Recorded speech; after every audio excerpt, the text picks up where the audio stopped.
ちょっと、これからどんどん進めていかなければいけないのに、何しているの？ウップ主が何か説明したいみたいだよ。今までずっと調べ物していたようだから、そのことじゃないかな。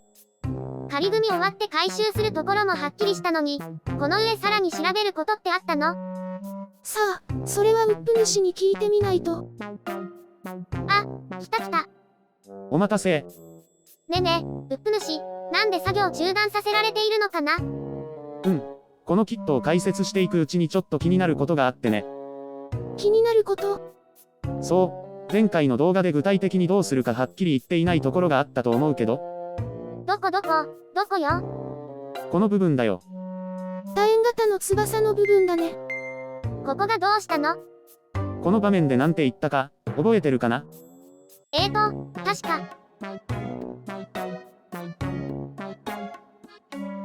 回収するって言ってたよね。この機関銃の部分だけど、これを見たときちょっと疑問に思ってね。だって戦闘機だから機銃がついているのは当たり前でしょ。いや、この機体は片翼に4門機銃がついているけど、それがなんでこのようにむき出しなんだろうって思ってね。スピットファイアマーク1は01011型や21型のように重心が翼に収まっていて見えないはずなんだ。そうなの？以前と言っても、飛行機模型を作り始めた時に長谷川のマーク1を作ったことがあるから違いに気がついたけど、その時は機銃口は赤いシールで塞ぐようになっていたかな。あらら、それではこのキットの主翼は？全くの謎。かなりの時間を費やして探してみたけど、そのような翼の実機の写真はなかなか見つからなかった。ただ、この後 B スキームという単語で検索してみてようやく見つけることができた。じゃあ、問題なく作業に移れるね。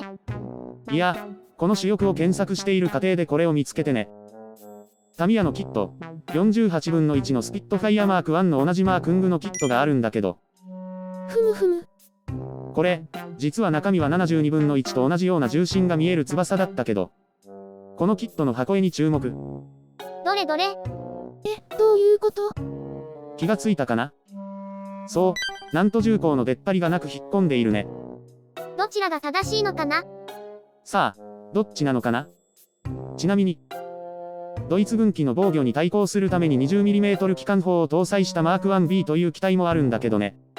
マーク1って他にも種類があるの？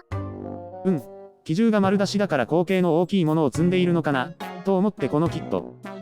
マーク 1B かなと思ったりしたけど、違ったの？マーク 1B の主翼を見るとね、イスパの 20mm 機関砲は重心がかなり出っ張っているんだよ。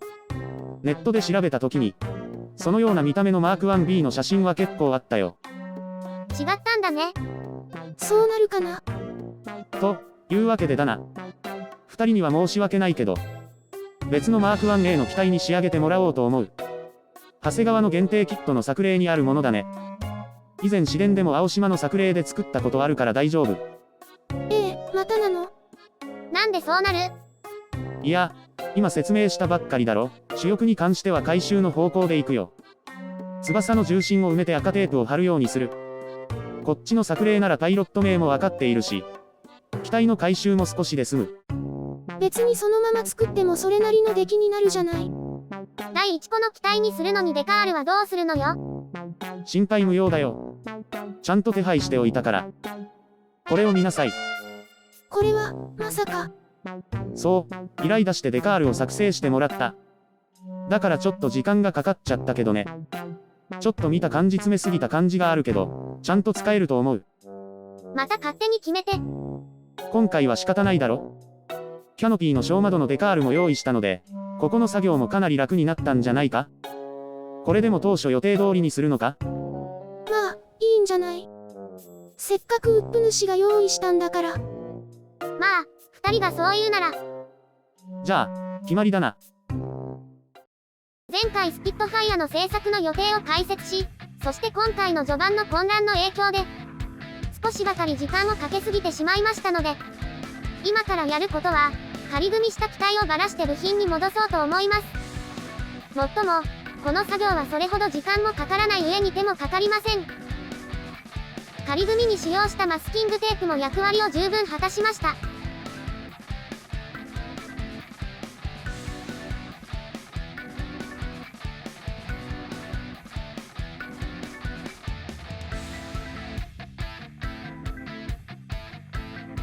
それとこの部品なんですけど、機体の機首側に取り付ける部品です。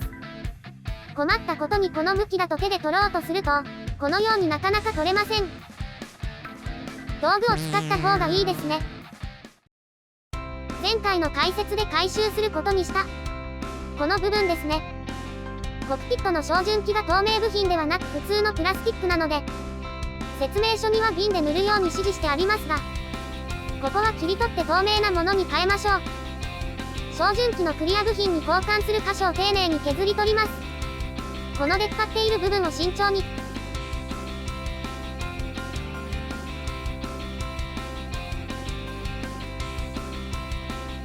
次は忘れないうちに切り取った照準器のサイズを計測します。サイズはメモリを見る限りでは 1.5mm ですね。切り取りが終わったら、一旦コックピットや機内に関する部品を先に塗装しますね。先に塗装すると塗り分けが楽になりますので。皆さんどうも、鈴木つづみです。塗装、デカール張りを担当します。よろしくお願いします。とは言っても、照準器の回収途中で機体内部やコックピットの塗装をするだけです。あまり出番はありません。中の塗装だけですが、このキットはタミヤ製なので、塗料の指示がミスターカラーではなく、タミヤカラーでの指示なので、調べなくてはなりませんね。早速調べて今回使用する機内色としては、C364 エアクラフトクレイグリーン BS283 と C33 のフラットブラック。これで、なんとかなりそうですね。では塗装していきます。最初は C364 ですね。ここではキャノピーが小さい上、曲面があって中が歪んで見えそうなので、筆塗りで十分でしょう。C364 を塗り終わりました。この状態で塗料の乾燥を待ちますね。次は C33 の艶消し黒を塗ります。はみ出しても塗料が乾いてから、その上から元の色を塗れば大丈夫です。せっかく作ってくれたので、操縦席のシートベルトのデカールを使いましょう。内部の塗装が終わりました。この後は照準器の回収作業の続きですね。ささらちゃんに変わりますね。どうやらコックピット周りの塗装が終わったみたいですね。毎度のことですが、これが終わってからでないと、組み立て作業ができませんからね。先ほど切り取りました照準器の透明部分に当たるところですが、これを使います。接着剤を買った時についている透明の塩ビ製のカバーですね。捨てずに取っておいたものです。これの平らな部分を切り取りまして、先ほど計測した大きさのものを切り取ります。制作するものがあまりにも小さすぎるサイズなので動画撮影してもよくわからなかったので、作業の様子は省きますが、この後切り取りましたものを接着します。使うのはビニール系の接着剤です。塩ビで作った部品を取り付けるのに重宝します。取り付けたものがこちらです。ご覧ください。作業前と作業後の写真を比べても全然雰囲気が違いますよね。ケーキ版ですが、せっかく用意されているので操縦席のデカールを使用します。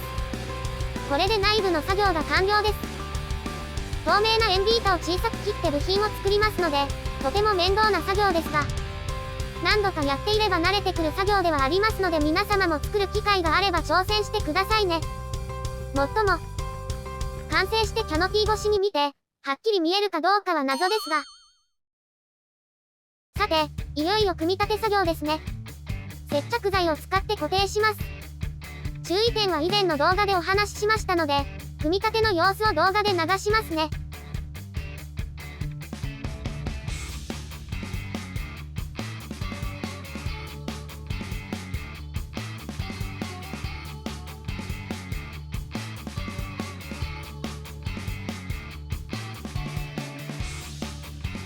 魅力の接着ですが、この部分を上にしてつけるようにしてください。間違いのないようにね。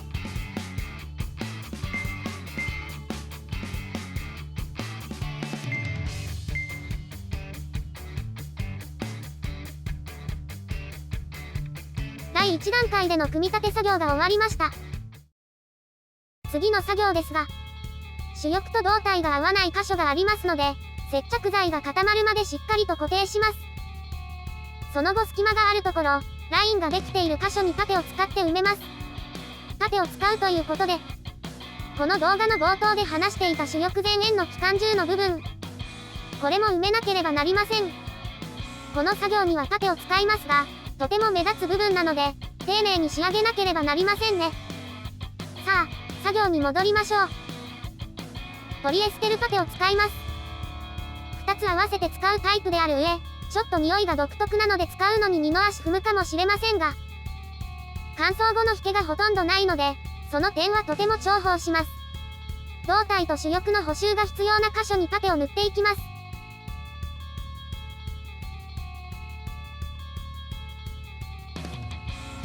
そして盾の乾燥後、ヤスリで削ります。400番の紙ヤスリで削っていますが、この後600番も使います。失敗すればまた盾を使ってやり直せばいいだけなので、恐れずに作業しましょう。ヤスリがけ作業の後は、削っている段階で浅くなったモールドを復活しておきましょう。それと忘れがちですが、オイルクーラーの穴もここで直しておきましょう。穴開けついでに、ドリルを使ってアンテナ線を取り付ける穴も胴体に開けておきましょう。今回はここまでです。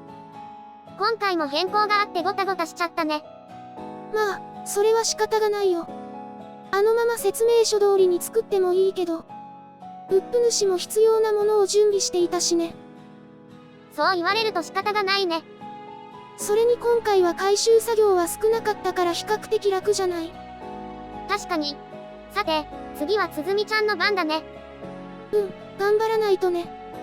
でもささらちゃんも作業が少し残っているんじゃない？あ、そうだったね。それじゃあ、そろそろ。最後までご視聴していただき、ありがとうございました。また、次回の動画でお会いしましょう。